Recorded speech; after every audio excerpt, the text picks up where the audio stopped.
Know this. Introducing the original Blood Clot podcast, not players. Soothing semantic. Special dedication. All the way from New York. Boom. Yeah, man. SWOT semantic. Yeah, me know. Boom. Soothing semantic. Yeah, me know. Big ups to the man. Soothing semantic.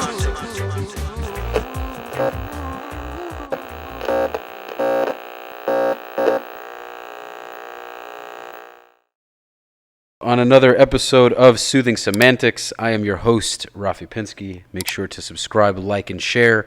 Leave your comments. This is going to be a good one. Today we have Daniel Tzinker on the episode. Pleasure to finally meet you. After I like how you pronounce my last name. How am I supposed to say it? Perfect. Tzinker. How do people usually say it? They struggle with my silent T in the front. So they usually like Tzinker, or they ask me how I spell it. I don't know why people have such a hard time pronouncing names, dude. I don't know. It's weird. It's not that difficult. It seems pretty easy. Yeah. But anyhow, so I came across Daniel's Instagram page because I started this podcast a year ago, around the same time I started real estate. So I'm always trying to find real estate agents who are at the top of the game, quite honestly. So it's not to say that if you have a big following, you're necessarily doing that great, but I just see the people you're in touch with. I just saw you posted a picture with Oren Alexander, so obviously you're doing quite well. So Oren actually is in top of the game. Oren is a friend. I know Oren since he was 18. Wow. And he grew up into number one in the country. And it's a compliment that you think I'm on top of the game, but we just spoke behind the cameras what takes to become successful. And you are rookie of the year. You know what does it take to be successful. Keep calling, keep following up, and to do it in scale at some point as a team. I think it's my next step for myself. Been hustling for 10 years. First 5 years I've been with big companies. Last stop in the big company was Douglas Elliman because of Oren. And last 5 years I've been on my own, and so far so good.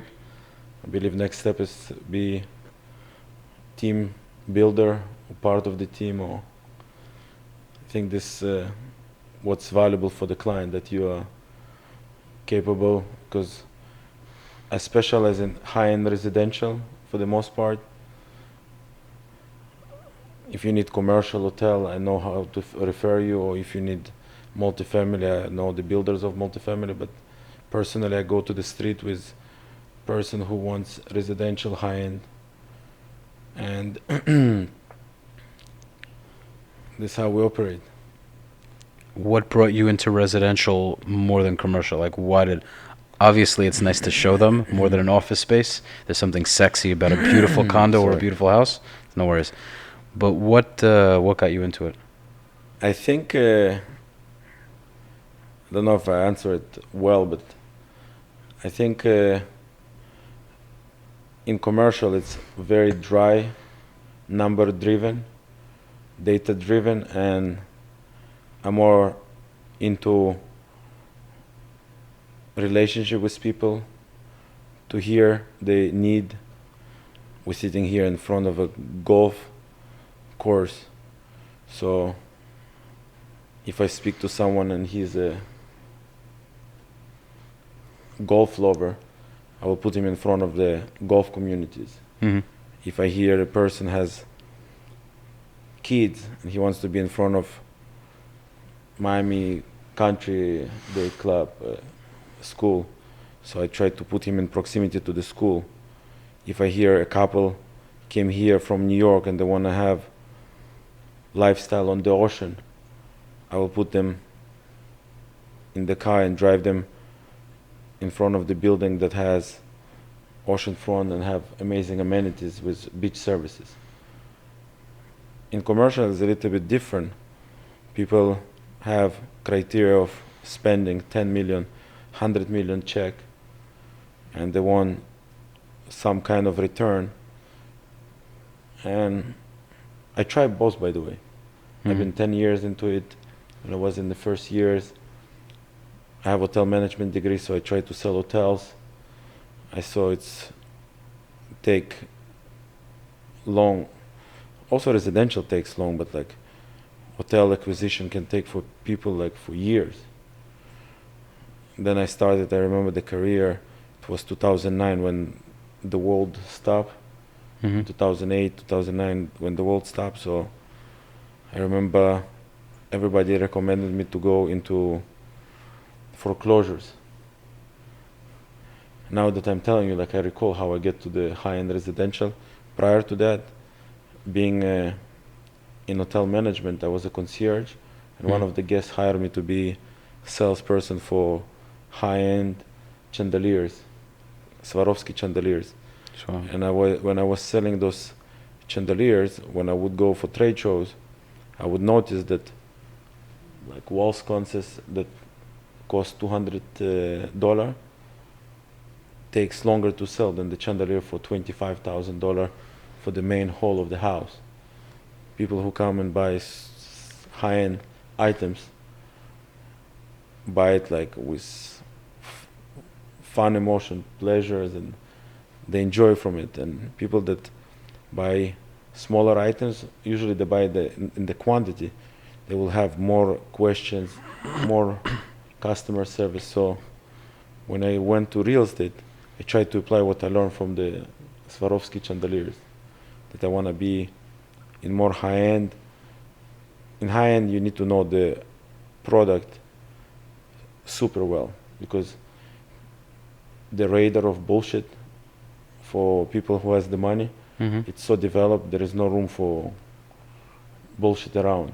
100%. So accurate. Yeah. So I dive into high-end real estate around 2009. Took me 18 months until I put my first deal. Took me a lot of time to educate myself. I couldn't throw myself in front of a client without knowing the building inside out.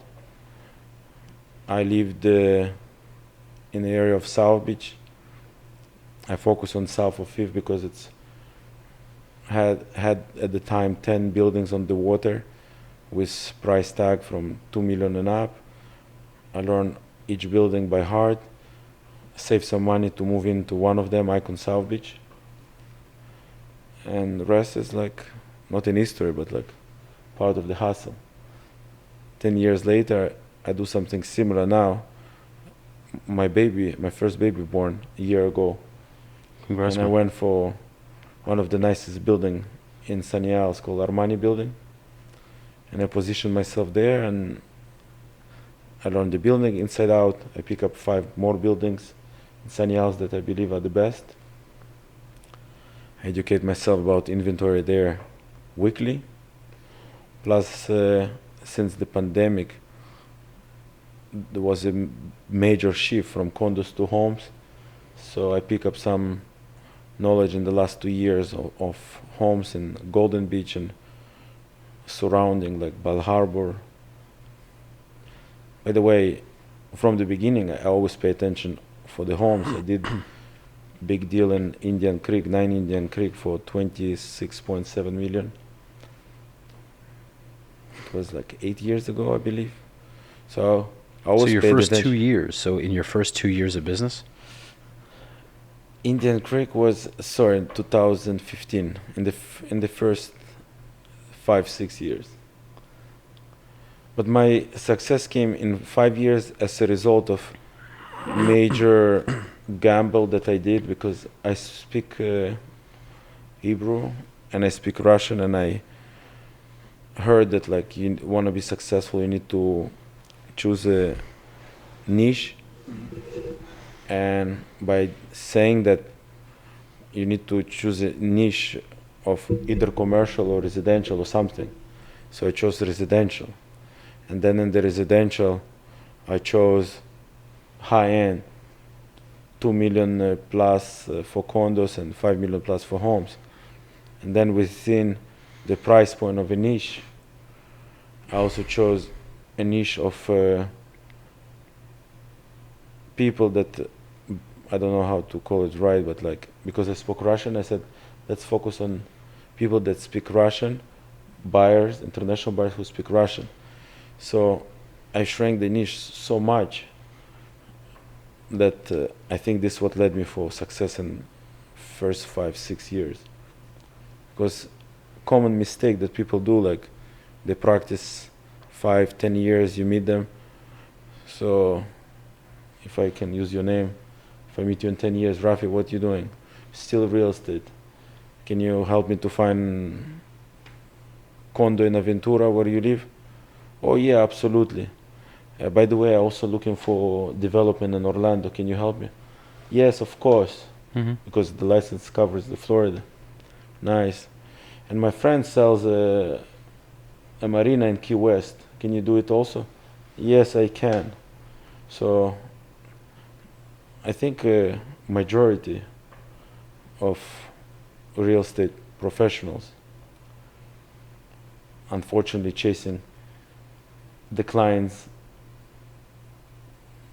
not needs, but like clients. They spread themselves too thin. That's what you're saying, right? They become a jack of all trades instead of like becoming Yes. a pro at that thing. Yeah. I was myself jack of all trades because I was in the Navy. So when I get high on my own supply, that I sold $30 million land and almost $30 million land, and I get my $1 million commission. I said, let's try. I can do it all. Like I was a captain in a very young age. Let's try to sell yachts. And I also did the license for PPL, private pilot. And I said, let's try to sell jets.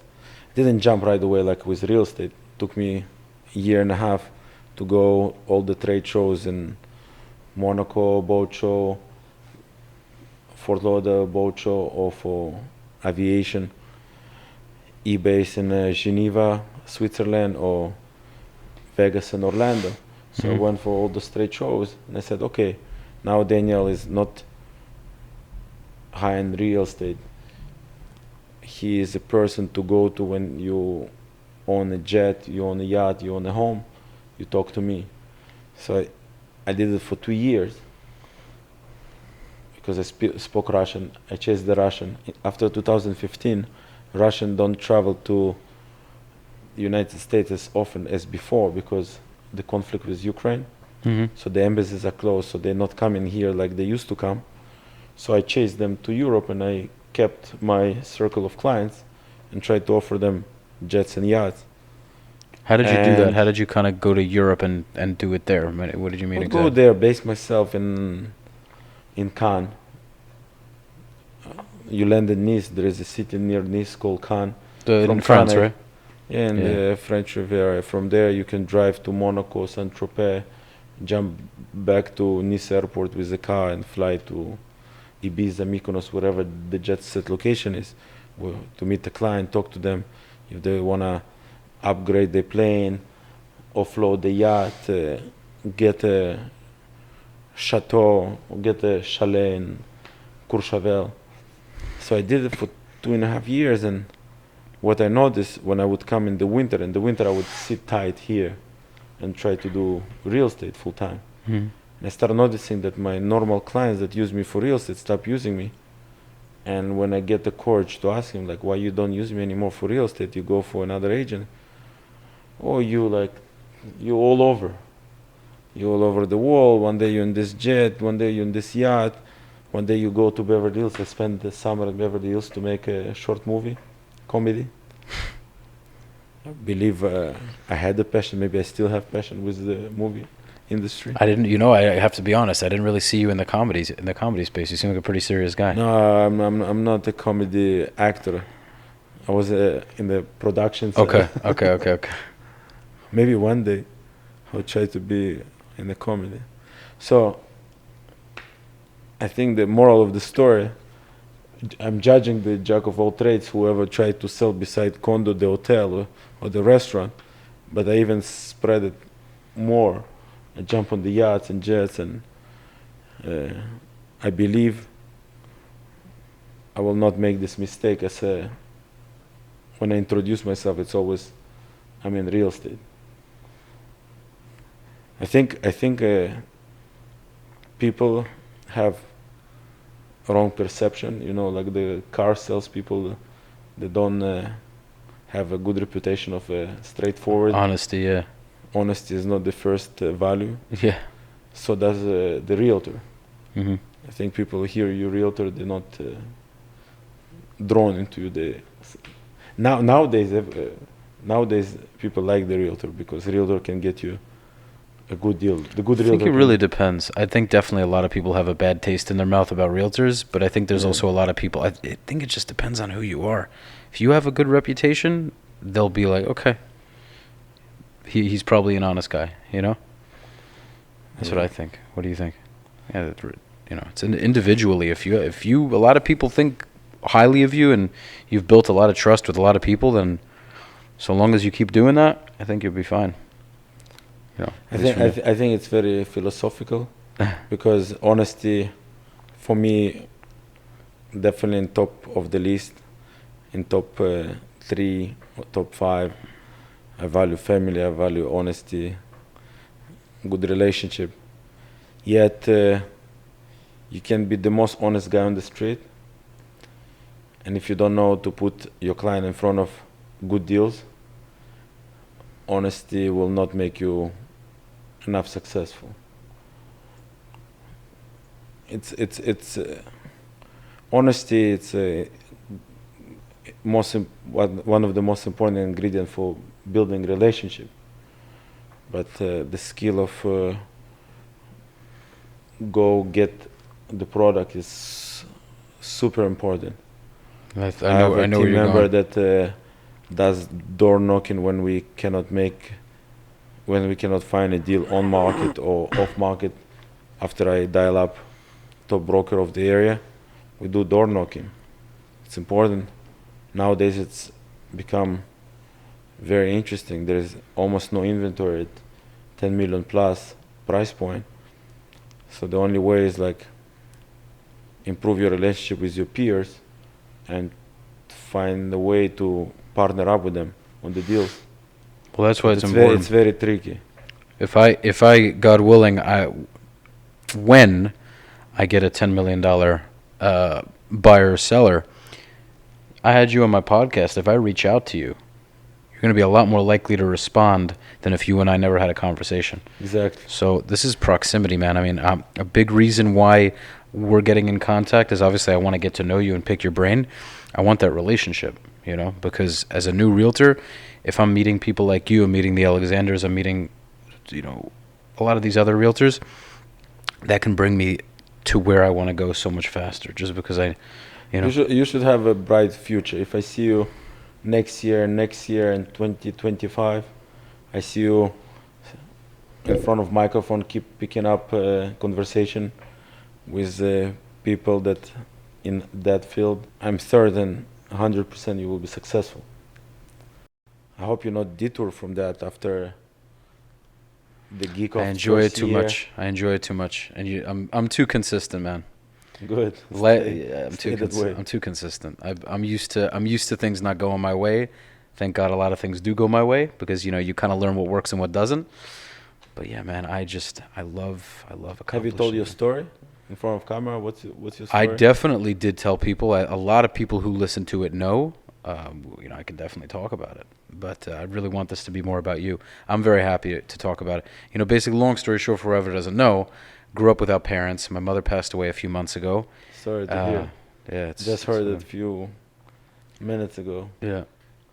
Then I grew up with my grandmother. She raised me. Unfortunately, she's not doing so well clinically. She, seems to have early signs of dementia, which, quite frankly, really sucks because she's my mother and my father.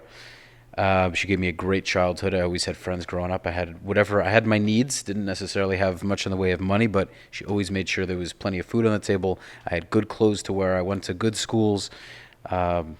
Whatever good schools in New York were, good Jewish schools. They're not so good in the English side of things, but whatever. Thank God I went to school, got a degree. I live on my own. I have a roommate, but I'm completely self-sufficient. I'm a realtor, a podcaster, was in the Israeli army. 27, I've done a lot for myself, so thank God, I had... Keep up the good work. Appreciate it. So back to you. Appreciate you giving me the you kind of wanting me to share my story. I'm very happy to share it. I talk about it with anybody who, in conversation. There's nothing to hide.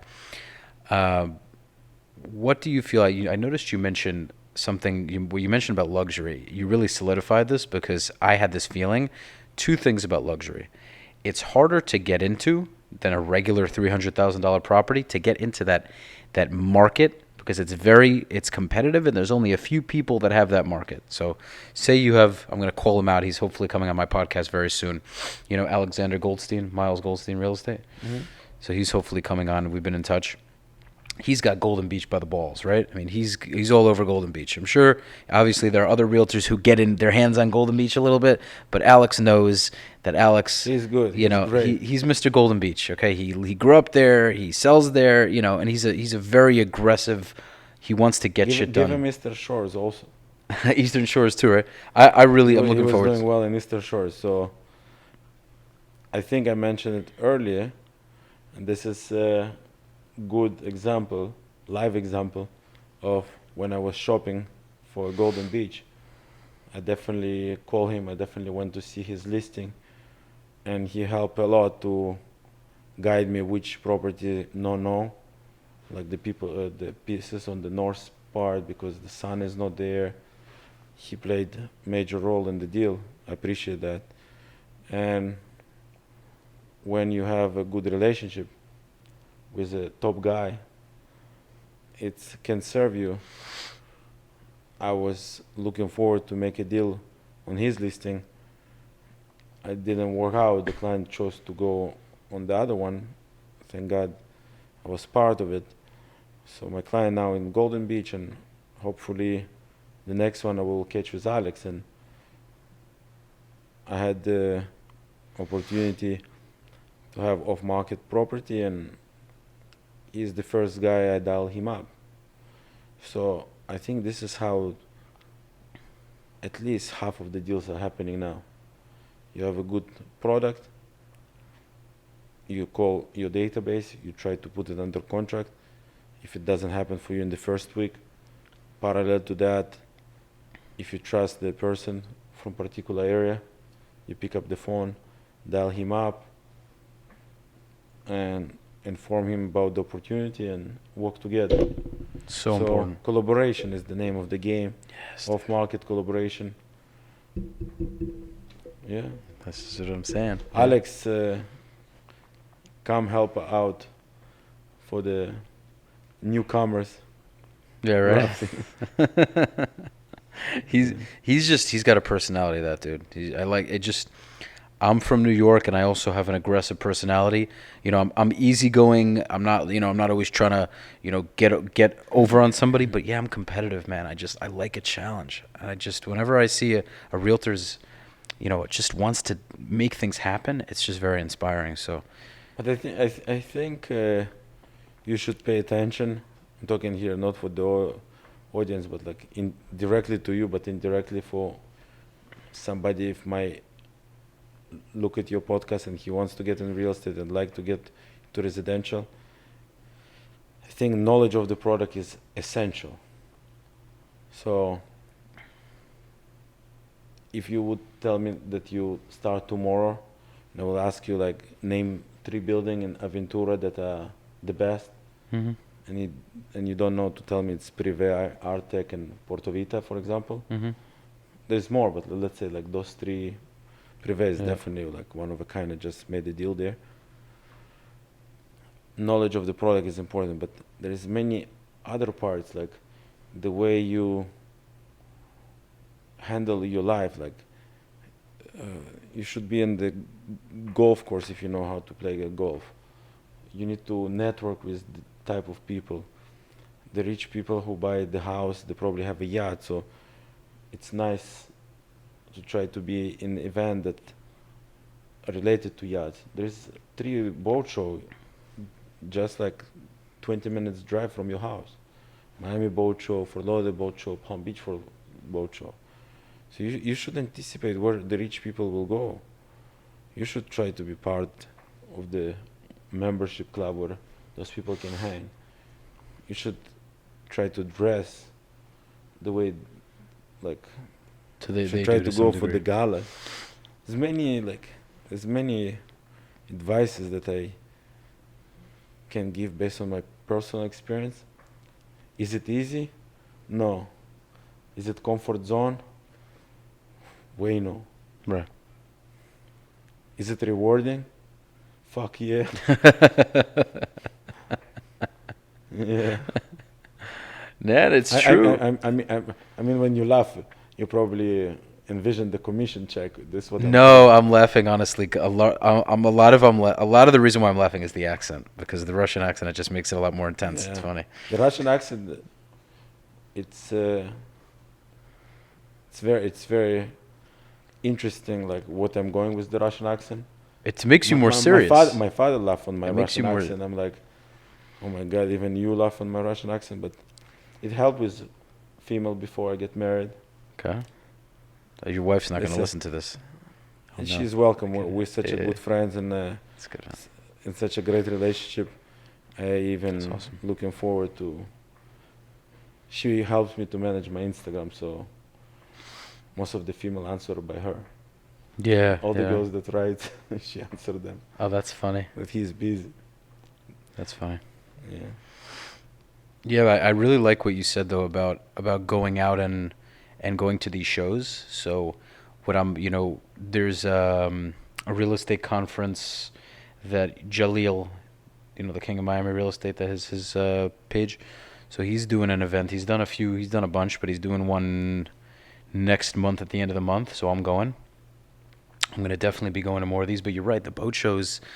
It's the thing that's interesting is that I grew The up. Real Deal makes a nice event. I'm going to go to these, man, and let me know what you're going to. If it's something I didn't hear about, I would love to come. As far as golf is concerned, right, that's a rich man's sport. So I've had to shift my mindset from that poor mindset to the richer mindset, because it's a totally different mindset, right? So now, as I'm in real estate, and even the past few years, it's shifted tremendously in the way I spend my time and what I'm willing to spend to take care of, to have someone else take care of my business. So with the podcast, I have an editor in Pakistan who does all my editing. If I was doing all this editing, it would take me forever. I'd never be able to do my real estate business. I have a coordinator who does all my paperwork in real estate. Eventually, I'm going to have a full-time assistant. I want to delegate as much as I can. So I know how important that is. But people who don't grow up like that, they don't want to do that because they want to save their money. But what they don't realize is that you can't build the business if you're not going to give somebody the task to do for you. So you can focus on the stuff that's really making you money. So it's a totally different shift. So yeah, going to these golf things, do I have an interest in golf? Not at all, but truthfully, I haven't played it. Maybe if I play it, I'll like it and whatever. But as of now, it would just be for the connection. So yeah, I mean, it's right there. But I imagine if somebody, hopefully I'll meet somebody soon. I tried a few times. It doesn't connect with me. I asked myself honest question like, he said like rich people show like you want to network with rich people. But there is probably one or two things that you can like it to do honestly and meet those type of people. I tried golf, it didn't connect. I tried 5 times. It's difficult for me to stand in one place, hit the ball. More difficult for me is to dedicate at least 4 hours a day for the game.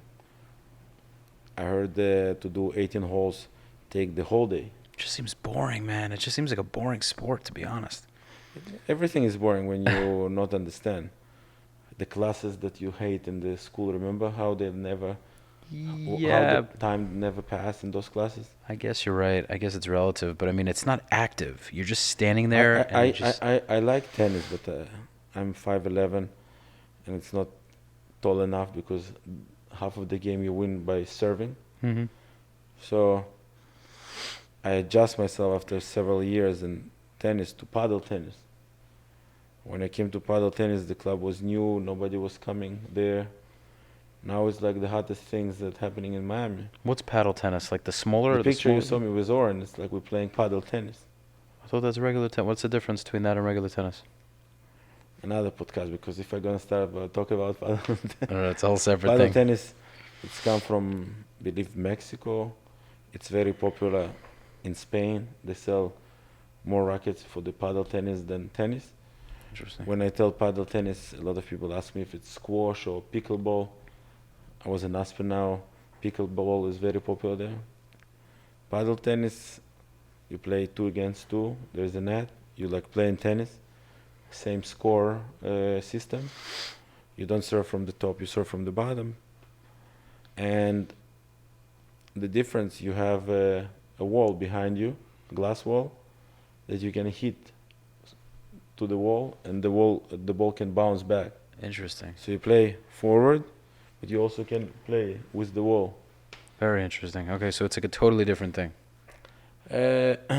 It's, I think, unlike tennis that go 180 degree because you play like that, this one make you like 360. You can look forward, look backward, look. Put you in a KGB costume, or playing chess, meeting with Putin. Yeah, the whole lot. On a horse, like king in the castle with king. the crown.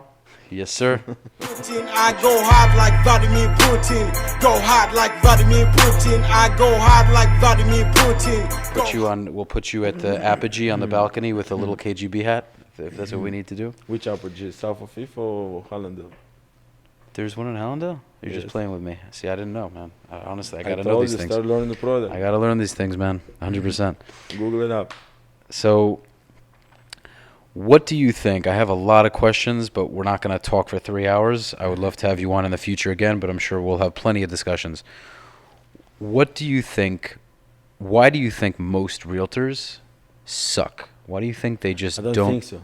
You don't think so? I think they're not found a niche, or they don't found what excites them.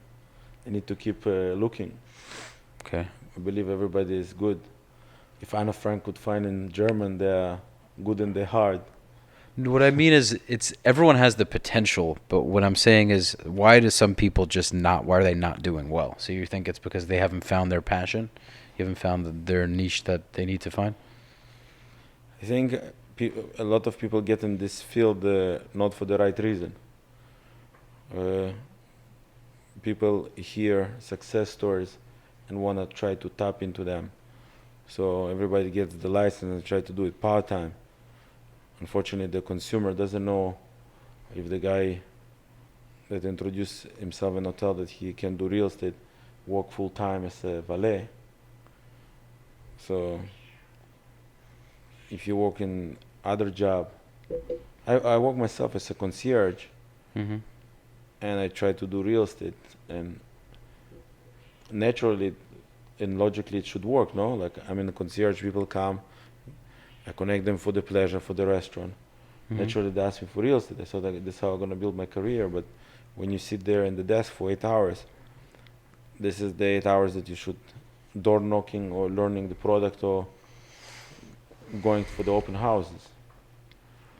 So I think either they go in this profession not full in, but part-time, or they do it like temporary until they find themselves. It doesn't bother you? No, Oh, okay. you can edit. She say hi. Yeah, she just wants to be friendly. She doesn't gonna. No scratching, no biting, man. She's like very, very gentle. I'm still more of a dog person, but she's 13, so I wasn't gonna. So I had to take her, Gotta. Nice. Otherwise, they would have put her to sleep or something, because there was nobody else to take care of her. So that's the story, man. But anyway, okay. Can you stop? What was I talking? Okay, so yeah, so I think. Damn it. You're gonna be. You're gonna be Do we leave this in the episode? Yes. All right. Hello. No, we're definitely gonna need a roller, dude. Bring the roller now. Yeah, right. Sit. Yeah. So basically, I guess we can continue while this is going on, man. I'm glad you're not bothered by her. So yeah, the niche is a very important thing. Like, it's something that a lot of people don't realize because they want to just You need jump. to be good with cat and dog in high-end real estate. I love you come animals, for man. listing presentation, you get the cat like that. 100%. She just wants to be in the episode. But now you need to speak the cat language and know the name and all the story. That's, by the way, that's the thing that clients really appreciate, because a lot of realtors probably have to fight. They have to try to like make it seem like they don't mind the animal, but inside they're dying to get out of that place. But whenever I see a dog or a cat at a listing or a showing, I'm always, happy to see. It depends. I don't go overboard because I don't want to. Wait until Kind you of. see big aggressive dog that bite and Yeah. jump. You have any kind of story like that? Not for this episode. This episode we're all about cats. Yeah, right. Yeah, I Oh, definitely. I'm gonna get a. You know what I want? I want the Belgian Malinois, the Belgi. In the Israeli army, those. Mm-hmm. I want to get that dog so badly. I want to train it and everything. So yeah, that's my dog. That's my breed. So so we have all the we have all the breeds, all of the realtors in Florida, right? In South Florida. They are not sucks. They're not what? They're not sucks. They're getting there. They get in there. I don't know about they that, improve bro. themselves. I hope so. They- I like that you're being positive. I don't know. But a lot of them also do it part time. A lot of them do it. They don't do the full time gig. So I realize that. I realize that that's a very normal thing, because they don't want to give up what they're doing now because they're not fully certain. I think that it's going to work out. I think the greatest player. I don't think Michael Phelps or Michael Jordan focus on the other player, what they're doing. They just improve themselves. Uh-huh.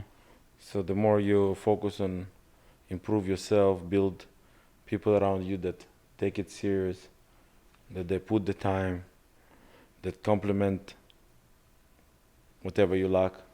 If you're not organized, you get a person that, like you said, personal assistant that organize. If you only know to go show places, find a person that will do marketing in the office day in, day out. I don't think there is a room to sit and like think about 10,000 of realtors that sucks, or they don't wake up, or they don't show up on time. Of course, sometimes it bothers you cannot get an appointment.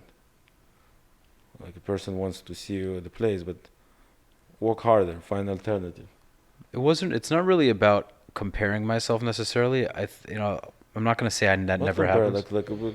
just It's think more that of I'm just trying to there's a- understand. I'm just trying to ask you why you think some people aren't really able to figure it out. This is my question. Not necessarily to just crap on people, but to try to understand better why some people have such a hard time. Like what are skills, like the most basic foundational skills that you need to do well? knowledge of the product, network. You said you grew up without parents. Thank God. Mhm. I grew up with my parents, but my parents not from this country. I came here alone. Like in the stories and the books, that like I came here, I only had money for tuition, and for the few dollars that had remained, I bought 10 pounds of rice in Costco, and I ate only rice. So I didn't have nobody in high-end real estate, and it bothered me. I'm like, why would I sell like luxury apartment if I don't live in one? If I live with roommate, how the person will trust me to buy a place high-end? But I learn, and the more I learn, the more confident I become to realize the person who buy high-end property, he knows when he sees something that he likes how to buy it more than you are and all your lawyers together, because he's acquiring it for the 27th time. Yeah.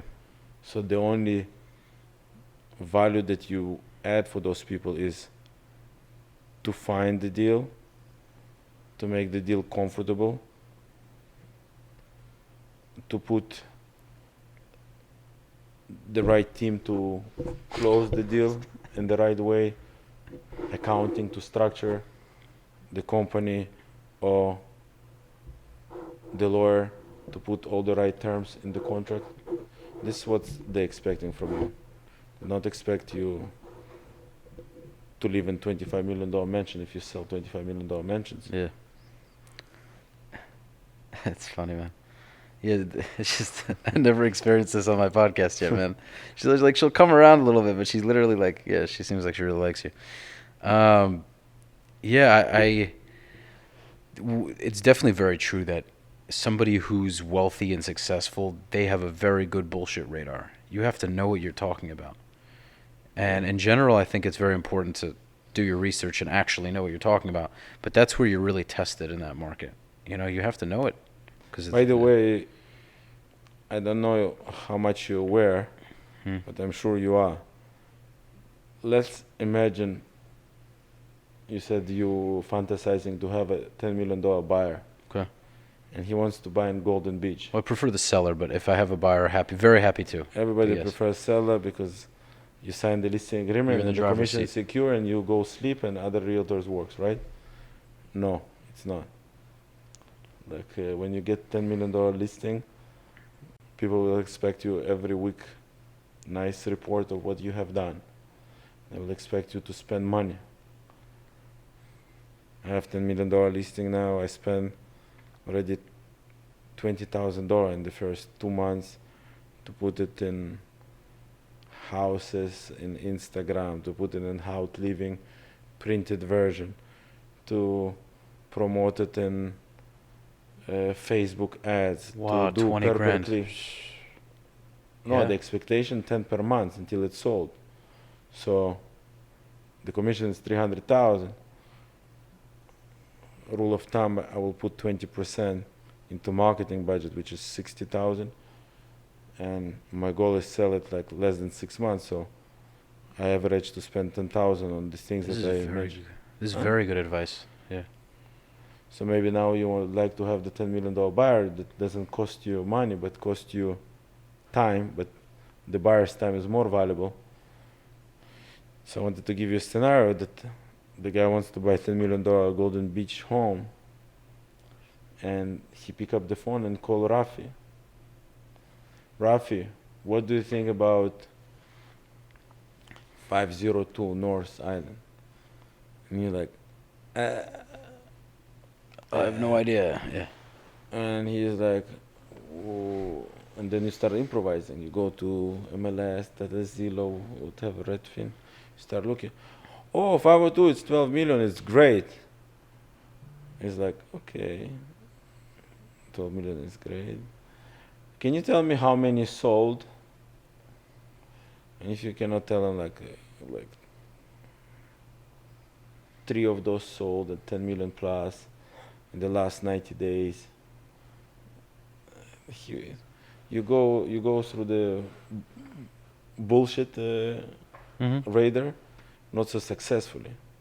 So I hope once you're ready to go in price point, like I can tell you, like I pick up a particular area because I see it from the window.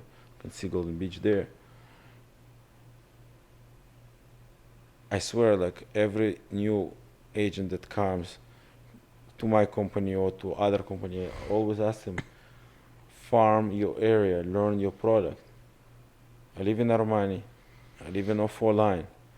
I know all the 04 line that traded for last year. I sold one for 1.9.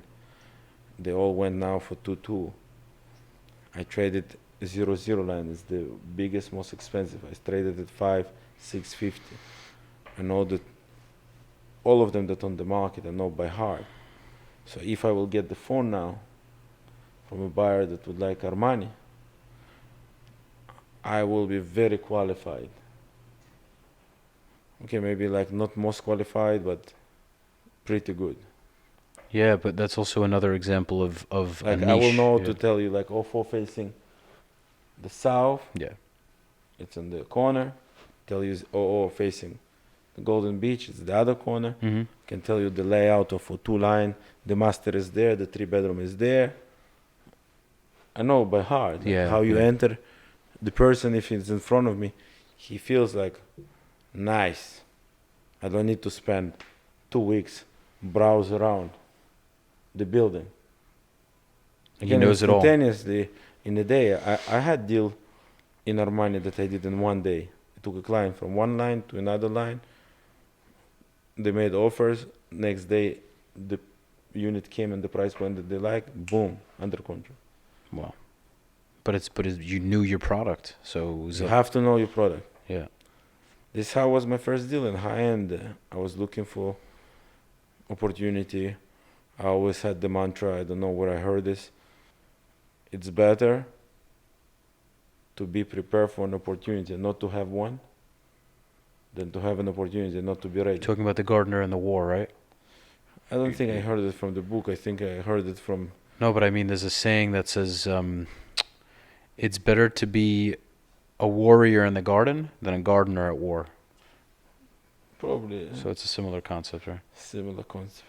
Yeah, you want to be able to have it and not need it, than need it and not have it. Yes.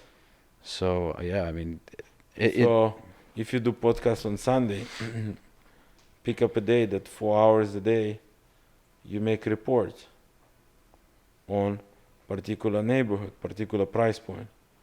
If you're going to be consistent with the reports, your success will get faster to you. you're saying reports and send them out like by mail or by email and things like that. If you're good on camera, do it on camera. Hi guys, today I'm talking about Sunny Isles. Sunny Isles has the following building that are high end: Ritz-Carlton, Aqualina. Now it's Estate at Aqualina, Turnberry Ocean Club, Armani Casa, Regalia. This is my top 5. It's very broad. Then you start breaking down.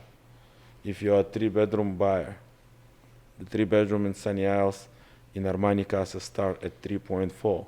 Latest trade was 3.2.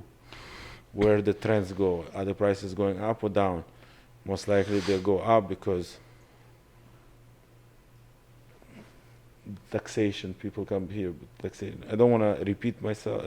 Not repeat, but everybody heard that we have huge migration for last 5 years because of taxation, weather. Now with COVID, with DeSantis, our governor make it so not difficult with the mask and restriction. So everybody came test Miami and all the high end evaporated. It's crazy. Yeah. It's nuts. I believe the market will be strong this season. You think it's going to keep going up, or what do you predict? Because people are talking about a recession and this and that. What's your feeling in the next, even in the next year? I'm not an economist talk about recession, but I didn't see upstick in prices in condominium.